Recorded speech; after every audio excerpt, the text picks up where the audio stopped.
മണിമേഘ ബാഷ്പത്തിൽ ചാലിച്ച വർണ്ണത്തെ മാരിവില്ലെന്നും വിളിച്ചു. Test number 109, first call. Second call. പാട്ട് കേട്ടപ്പോൾ നിങ്ങൾക്ക് കാര്യം മനസ്സിലായില്ലേ? പാട്ട് മാത്രമല്ല ഡാൻസും ഉണ്ട് കേട്ടോ.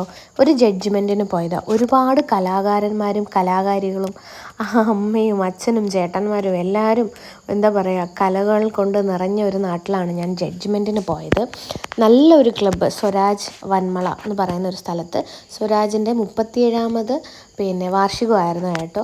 സീനിയേഴ്സ് ചലച്ചിത്രഗാനത്തിലാണ് ഈ അമ്മ പാട്ട് പാടുന്നത്.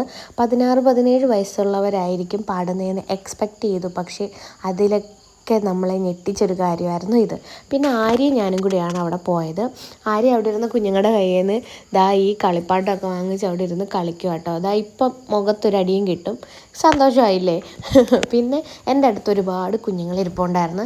എനിക്കിടയ്ക്ക് വെള്ളം കൊണ്ടുതരും, സ്നാക്സ് കൊണ്ടുതരും. ചേച്ചി അത് വേണോ ഇത് വേണോ എന്നൊക്കെ ചോദിച്ചിട്ട്. ഇതാണ് കമ്മിറ്റി ഓഫീസ്. പിന്നെ ഡാൻസ് കോമ്പറ്റീഷൻ തുടങ്ങി.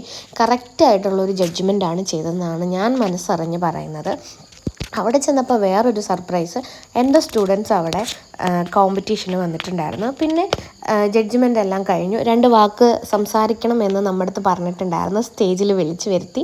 അപ്പോൾ ഞാൻ ലാസ്റ്റ് ഒരു കുഞ്ഞ് വീഡിയോ ക്ലിപ്പ് ഇതിൽ ആഡ് ചെയ്യാം, ഞാൻ എന്താ സംസാരിച്ചതെന്നുള്ളത്.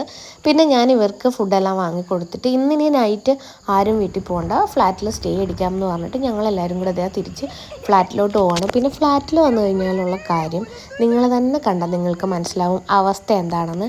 ഇതായിരിക്കും ഇവിടെ ഇതുങ്ങളെല്ലാം ഉണ്ടെങ്കിൽ 11 മണിയായാലും ഉറങ്ങൂല, 12 മണിയായാലും, എന്തിന് വെളുപ്പിന് 5 മണിയായാലും ഇതുങ്ങൾ ഉറങ്ങില്ല. അപ്പോൾ അടുത്തൊരു വീഡിയോ ആയിട്ട് ഞാൻ വരുന്നതായിരിക്കും. ലാസ്റ്റത്തെ ക്ലിപ്പും കൂടി കണ്ടിട്ട് നിങ്ങൾ പോകാമുള്ളൂ കേട്ടോ. അപ്പോൾ Tata, take care, bye bye. മത്സരത്തിന്റെ രീതിയിൽ കാണാൻ എല്ലാ പേരൻസും കുഞ്ഞുങ്ങളെ പഠിപ്പിക്കുക. ഫസ്റ്റ് കിട്ടും, സെക്കൻഡ് കിട്ടും. പക്ഷെ അതിലെ ഏറ്റവും വലിയൊരു കാര്യം എന്ന് പറഞ്ഞു കഴിഞ്ഞാല് നമുക്കൊരു വേദി കിട്ടുന്നതാണ് ഏറ്റവും വലിയ ഫസ്റ്റ്. ഞങ്ങൾ ഒരുമിച്ച് പാട്ട് പഠിച്ചിട്ടുണ്ട്, ഒരുപാട് കോമ്പറ്റീഷൻസിന് പോയിട്ടുണ്ട്. ഒരുപാട് നാളുകൾക്ക് ശേഷം നേരിട്ട് കാണുന്നതിൽ ഞങ്ങൾക്ക് ഒരുപാട് സന്തോഷമുണ്ട്. എനിവേ നിങ്ങളുടെ പ്രോഗ്രാം ഒക്കെ അടിപൊളിയാവട്ടെ എന്ന് പ്രാർത്ഥിക്കുന്നു. ഞങ്ങളെ വിളിച്ചതിന് ഒരുപാട് നന്ദി. Thank you so much.